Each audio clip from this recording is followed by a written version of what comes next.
e mexe, a Mariana arruma um médico lá para cuidar da minha saúde, porque eu tenho espírito sanfona.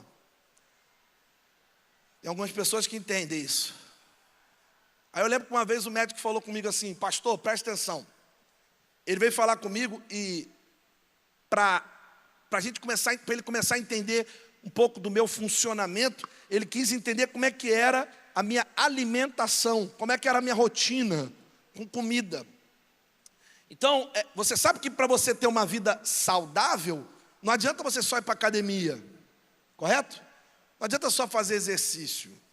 Para você ter uma vida saudável, você tem que deixar algumas coisas de lado, né? Deixar de comer algumas coisas, deixar de comer outras coisas. Eu, por exemplo, eu não como muito. Mariana, eu como muito? Como muito, assim, volume? Não, eu não como muito, eu como errado, né? Eu não como muito, assim, eu não sou o tipo de pessoa que senta, aí come hambúrguer. Eu, por exemplo, eu não vou falar o nome da pessoa aqui, não quero falar mal de ninguém. Em nome de Jesus. Mas eu já fui, depois de culto, jantar com duas pessoas que o cara pediu: eu quero uma água, uma coca e um suco. Eu falei,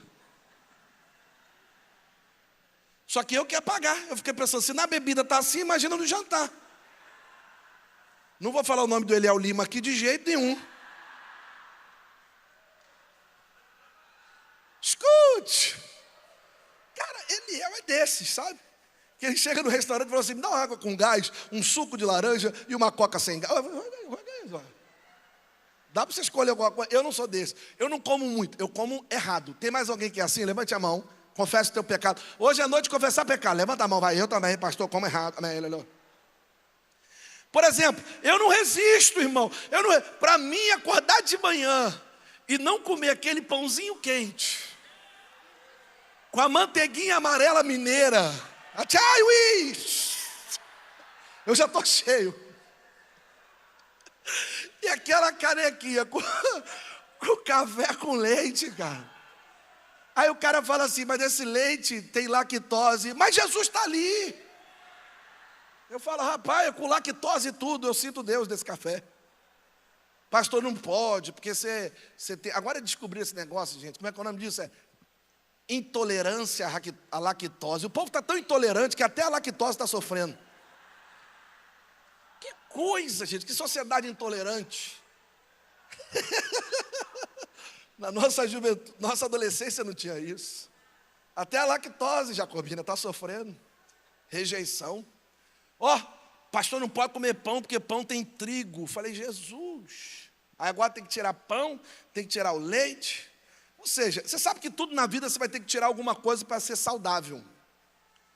Vou repetir. Tudo na vida você vai ter que abrir mão de algumas coisas se você quiser ser saudável.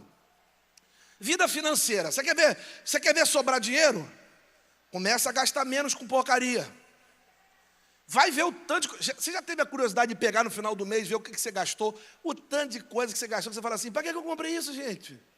Josilene, nunca usei. O tanto de coisa que a gente compra, porque a gente estava com a galera e a gente acaba comprando. É ou não é? Aí você vai ver, se você gastar menos com besteira, vai sobrar. Agora você vai perceber que para multiplicar o dinheiro, não adianta só deixar de gastar. Aí você tem que usar outro método. Aí você vai ter que usar outro tipo de ferramenta, que não é só deixar de gastar. Você vai ter que aprender, vai sentar com alguém aí que vai te ensinar. Tem muitas pessoas profissionais nessa área, vai te ensinar a investir do jeito certo. Quais são os investimentos, qual o tipo de retorno que tem. Esse aqui vai te dar 0,5, esse aqui 0,8. Se for Bitcoin, foge, aleluia. Porque está prometendo muito e não está entregando nada. Ou seja, você vai começar a aprender. Faz sentido o que eu estou falando? Fato é que se eu quiser, a maturidade vai ensinar a gente, isso é coisa de gente mais madura. Quanto mais maduro a gente fica, a gente aprende que não dá para fazer tudo e ter resultados extraordinários. Para ter resultados extraordinários na minha vida, por exemplo, como é que você quer ter relacionamento com Deus se você não tem nenhuma Bíblia? Eu vou pregar. Não, pastor, eu sou íntimo de Deus. Você lê a Bíblia, filho? Não, mas eu ando no mistério. Chui, tché, ui, flow. Entendeu nada, bebê? Então, ou seja, alguma coisa, pastor, é porque eu não tenho tempo, não. Deus não é a sua prioridade. Por quê? Não é, está falando. Mas fato é que para eu poder ter crescimento em alguma área da minha vida, eu vou precisar abrir mão de algumas coisas. Diga comigo assim, para cada estação, uma renúncia. Para cada conquista, uma escolha. Irmão, assim é a vida. Se você quiser, olha aí as pessoas que crescem na vida profissionalmente. Cara, deixa de viajar, cara, deixa de gastar dinheiro, a menina deixa de se cuidar por um monte de coisa, por um tempo, por um período, é esforço, dedicação, é empenho, é acordar mais cedo, ele vai para cima, ele vai tentar, e como é que você está? Você está sumida? Estou sumida agora, daqui a pouco você vai ouvir você falar de mim. Não. Então, fato é o seguinte, se você tem dificuldade de fazer escolhas, deixar algumas coisas, dizer adeus para outras, você jamais deveria esperar por uma vida incrivelmente abençoada. E tudo na vida é assim. Por exemplo, vamos confessar pecado hoje aqui. Quem tem dificuldade de abrir mão de alguma coisa às vezes na vida? Levante a mão. Levanta a mão. Aê. Né? Ó, essa aqui é pior. Ó. Quem tem dificuldade de dizer não? Se puder, levanta os pés. É horrível. Tanto quem tem dificuldade de abrir mão, de dizer não. Eu estava falando hoje de manhã, 2018 foi um ano muito difícil para mim. Acho que foi o ano mais difícil que eu vivi, ministerialmente e tal. E eu descobri por quê. Eu adquiri uma doença, nem sabia que era doença. Mas eu já estou curado, graças a Deus. Me custou muito, me deu muito prejuízo. 2018... eu vivi uma fase muito difícil, eu sabia que eu tinha que tomar decisões, eu não tomava. Eu sabia que eu tinha que dizer não, eu não dizia. E sabe o que aconteceu comigo? Eu me tornei um acumulador. Eu nem sabia que tinha essa doença. Eu me tornei um acumulador. Se você fosse da minha casa, você ia ficar assustado. A minha garagem era lotada de coisas. Tudo que eu encontrava, eu comprava. Estou te falando a verdade. Se você tivesse uma geladeira que custava R$1.000, se você estivesse vendendo por 300, eu comprava. Para quê, pastor? Não sei, só para ter o prazer de comprar.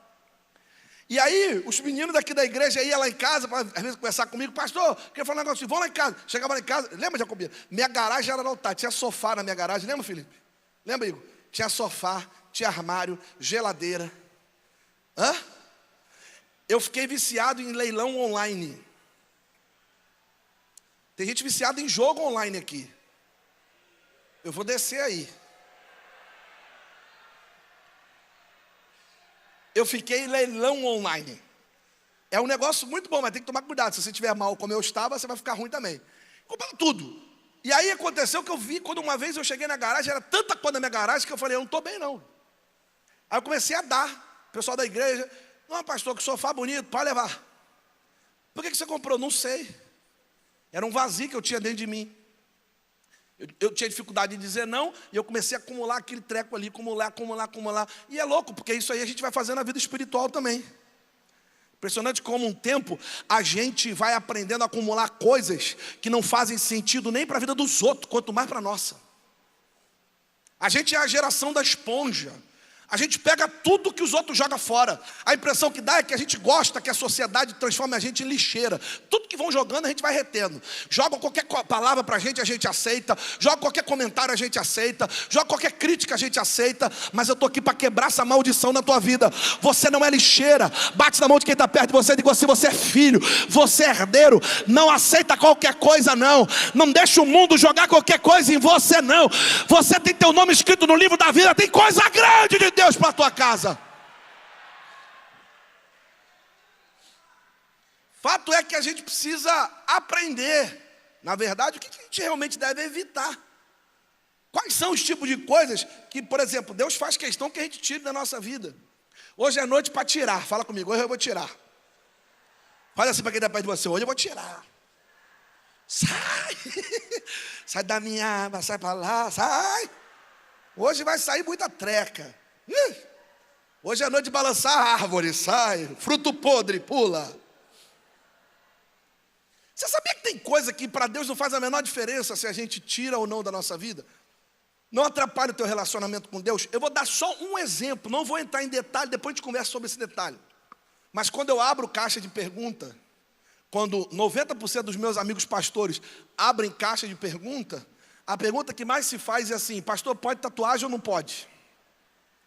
Eu não vou entrar nesse mérito, mas você sabia que para Deus tua tatuagem não faz a menor diferença no teu relacionamento com Ele? Deus não importa se você rabiscou teu corpo, interessa que teu nome esteja rabiscado no livro da vida. Para Deus interessa que você tenha gravado no teu coração a palavra dEle. Quem está vendo o que eu estou falando aqui?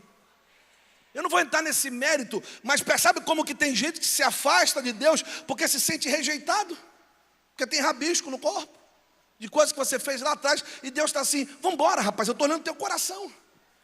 Vem para mim que tem coisa grande para você. Enquanto você está preocupado com a opinião dos outros, eu estou preocupado com o teu coração. Quem está ouvindo o que eu estou falando aqui? Então existem coisas que a gente acha que Deus quer que a gente tire da nossa vida, e para Deus não faz a menor diferença. Por outro lado, existem outras coisas, que essas sim, que é que nós vamos falar hoje. Essas vão fazer toda a diferença no nosso relacionamento com Deus, na nossa caminhada a partir de hoje. Tem um monte de coisa que a religião colocou como regra, instituiu como doutrina, como dogma, até para nos proteger. Vou te dar um exemplo. Outro exemplo da tatuagem. Tatuagem não fere tua relação com Deus. Tatuagem é um problema para você com a sociedade. Você todo tatuado vai arrumar emprego, tem mais dificuldade de arrumar. Você pode ter certeza. Todo tatuado, você vai andar em algum tipo de um grupo de pessoas, que as pessoas vão olhar diferente para você. Isso é fato. Agora, pastor, como é que Deus me vê? Deus não vê o exterior, Deus vê o coração, gente. Alguém está entendendo o que eu estou falando hoje? Então, quando você tomar decisão, Mariana não gosta. Então, imagina se eu fosse todo tatuado, apesar de eu acho bonito. Tem algumas tatuagens que eu acho bonito. Tem outras que eu não acho. Símbolo do Fluminense, terrível. Né? O cara bota o símbolo do Vasco. Que isso, irmão? O que aconteceu? Não é? Terrível. Isso causa uma opressão na vida. Isso causa repulsa na pele. Aí o Vasco cai, a pele cai. Aleluia. Fica ligado. Volta aqui. Então, olha só. Entendeu? Se eu tivesse, talvez eu teria me afastado de Mariana. Talvez ela teria olhado para mim e dizendo: o que eu fiz? Casei com ela e fiz depois que eu casei. Aleluia. Eu coloquei a assinatura dela aqui, ó, no lugar da minha aliança. Ó. Pega a visão. Como é que ela vai dizer não para isso aqui? É ruim. São detalhes, né? O que mudou a sua relação com Deus, pastor? Nada. Então vamos ter maturidade para discernir isso aqui. Agora existem outras coisas, que essas sim, Deus faz questão que a gente tire, elimine da nossa vida. As doutrinas e dogmas que as religiões colocam, que os lugares e os ambientes colocam. Inclusive, deixa eu dar uma palavra aqui. Se o ambiente que você frequenta não aceita, respeita. Respeite as pessoas que estão lá antes de você ter chegado. É assim que a gente deve viver. E é uma palavra até para essa nova geração. Aprenda a respeitar os lugares aonde chegaram antes de você, as pessoas que estão lá. Ponto final, acabou. Cobre teu braço, cobre tua perna, se cobre todo, cobre tua cara, deixa só o olho assim, acabou, pronto. E vai viver a sua vida. Rabiscou porque quis, bebê. Então, essas regras, muitas delas são impostas por situações, por circunstâncias, por lugares, por pessoas, devem ser entendidas, compreendidas, mas não quer dizer que elas impedem o meu relacionamento com Deus, que fazem diferença na minha caminhada. Agora existem outras que sim. Hoje eu quero te ensinar quais são essas regras, essas coisas, na verdade, essas coisas, que se você quiser desfrutar de uma vida plena e abundante em Jesus, aquela que Jesus conquistou na cruz para nós, algumas coisas eu vou ter que aprender a evitar. Diga comigo, eu preciso evitar algumas coisas, urgentemente, se eu quiser desfrutar da vida abundante que Deus tem para mim. Você pode dizer isso para quem está perto de você, diga assim: algumas coisas vão ter que tirar, viu? Fala para ele, fala. Hebreus capítulo 11, versículo 1, vamos lá. Ora, a fé é a certeza daquilo que esperamos e a prova das coisas que não vemos. Preste atenção. Pela fé, entendemos que o universo foi formado pela palavra de Deus, de modo que aquilo que se vê não foi feito do que é visível. Pela fé, entendemos que o universo foi formado pela palavra de Deus, de modo que aquilo que se vê não foi feito do que é visível. Olha que coisa interessante. Uma das coisas que o escritor de Hebreus vai nos mostrar é o contrário de fé. O que é o contrário de fé? Por exemplo, fala uma coisa que é o contrário à fé. Vamos lá. Fala, Gisele. Incredulidade. Mais o quê? Medo. Dúvida. Vai, fala. Ansiedade. Tudo coisa que a gente tem. Tem uma pessoa que está no culto assim, Josilene, está falando tudo de mim aí. Eu estou tudo com isso aí. É diagnóstico. Olha o que o escritor de Hebreus vai nos ensinar, que o contrário de fé, olha que loucura isso aqui. O contrário de fé é vazio. Fala comigo, vazio. Vamos lá, diga vazio. Por que vazio, pastor? Porque a terra estava sem forma e vazia. E pela fé, a palavra diz, deixa o texto aí. Pela fé entendemos que o universo foi formado pela palavra. De modo que aquilo que não se vê não foi feito do que é visível. De forma que o invisível veio a existir pela fé daquilo que é invisível. Ou seja, o contrário de fé é vazio. Porque crer em Deus é preencher os vazios da nossa vida. É dar forma àquilo que está sem forma. Escute isso, a ressurreição deu forma ao vazio da morte. A palavra com poder criativo preencheu o vazio da nossa alma. Alguém chegou aqui nesse lugar um dia carregando um vazio. Tinha diploma, tinha dinheiro, tinha amigos em volta, mas tinha um vazio. Mas pela fé, esse vazio foi preenchido pelo Espírito Santo. E olha que louco isso. O Espírito Santo vem, preenche todo o vazio pela fé na nossa alma. Quantos aqui foram preenchidos pela presença do Espírito Santo? Levante a mão e diga eu. Mas olha o tanto de coisa que você tinha na vida. Mas havia um vazio. Não existe nada mais vazio que viver uma vida sem propósito. Acordar segunda-feira, amanhã, ó. Daqui a pouco você vai para casa dormir e eu te pergunto, você acorda por quê? Para ganhar dinheiro? Que vida vazia você tem. Você acorda segunda-feira para quê? Para trabalhar? Que vida vazia você tem. Você vai dormir essa noite pronto e alegre para acordar no dia seguinte? Por quê? Você consegue responder o porquê da tua vida ou não? Porque eu tenho emprego, eu tenho horário para chegar. Ou seja, que vida vazia. Qual é o propósito você levantar de manhã todos os dias, tomar o seu banho, ir para a guerra e dizer eu vou viver a melhor segunda-feira da minha vida, porque eu tenho um propósito, minha missão é o meu propósito, meu trabalho é o meu propósito, tudo que eu vou fazer hoje é um propósito de Deus. Por onde eu andar, o propósito de Deus está andando comigo. Você sabia que existe mais gente tirando a própria vida por causa de vazio na alma do que por causa de problema? Pode olhar aí. Dia que você for pastor, que você for visitar muita gente que você precisa visitar, você vai ver por que você tentou tirar a vida. Eu não sei, pastor, tem um vazio horrível aqui. Mas mora bem, tem trabalho, tem família, às vezes tem filho, às vezes tem casa, às vezes tem carro. Que motivo é esse? Não, entre aspas, não tem motivo. Está tirando a vida por causa do vazio, não é por causa de problema, porque problema todo mundo tem. Eu tenho o meu, você tem o seu. Por isso que a primeira coisa que a gente precisa evitar na nossa vida, diga comigo, a primeira coisa que eu preciso evitar na minha vida é o vazio de uma vida sem propósito. Pega teu irmão que está perto de você e diga assim, você precisa preencher esse buraco, fala para ele. Você precisa viver de propósito. Você precisa levantar de propósito. Você precisa levantar e acordar segunda-feira com propósito, terça-feira com propósito. Ei, você precisa trabalhar de propósito. Por que você está ganhando dinheiro? Tem que ter propósito nisso. É por isso que o diabo quer colocar um vazio dentro da gente. O vazio de uma vida sem propósito. Uma ignorância quanto à nossa missão e quanto aos dons que Deus tem nos dado. Tome cuidado com isso.